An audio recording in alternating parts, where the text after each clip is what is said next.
Nneoma woke up early, her heart racing with excitement and nerves. Today was her first day as a maid in the Okafor mansion. She had never worked in a grand house like this before, and she was determined to make a good impression. As she got dressed, she tripped on her uniform and stumbled. "Not again!"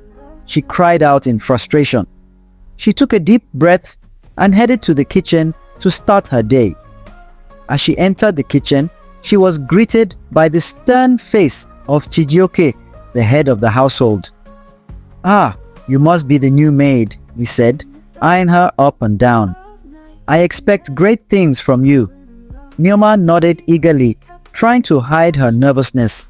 "Yes, sir. I won't disappoint you." Chijioke raised an eyebrow.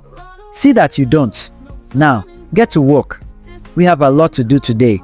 Nneoma nodded and began to work, but she quickly realized that she had no idea what she was doing. She tried to make breakfast, but ended up burning the toast. She tried to sweep the floor, but ended up knocking over a vase. Chijioke sighed, watching her from the sidelines. This is going to be a long day. Just then, the kitchen phone rang. Chijioke answered it and listened for a moment before turning to Nneoma. "It seems we have a special guest coming for dinner tonight. I want you to make your best dish." Nneoma's eyes widened in panic. "Best dish? But I'm just a simple village girl from Enugu. I can barely make egusi soup, let alone some fancy schmancy dish for a special guest." Chijioke raised an eyebrow. "Well, you'd better figure it out. Our guest is arriving in 2 hours." Nneoma nodded frantically, her mind racing. She began rummaging through the kitchen, searching for ingredients. She knocked over a jar of spices, causing a cloud of paprika to cover her face. "Achoo!" she sneezed, stumbling around the kitchen. Nneoma's eyes watered uncontrollably as the paprika powder accidentally flew into her face. She frantically rubbed her eyes, trying to alleviate the burning sensation. Chijioke, who was watching from the doorway, shook his head in disgust. "Clumsy girl," he muttered, walking into the kitchen. "Can't even handle a simple spice." Nneoma felt a surge of anger at Chijioke's words, but she bit her tongue. She didn't want to provoke him further.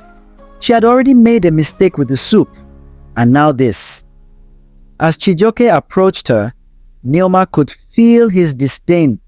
He was still angry with her for ruining the soup, and now this. She wondered if she would ever be able to win him over. "Let me help you," he said gruffly, taking the damp cloth from Nneoma's hand.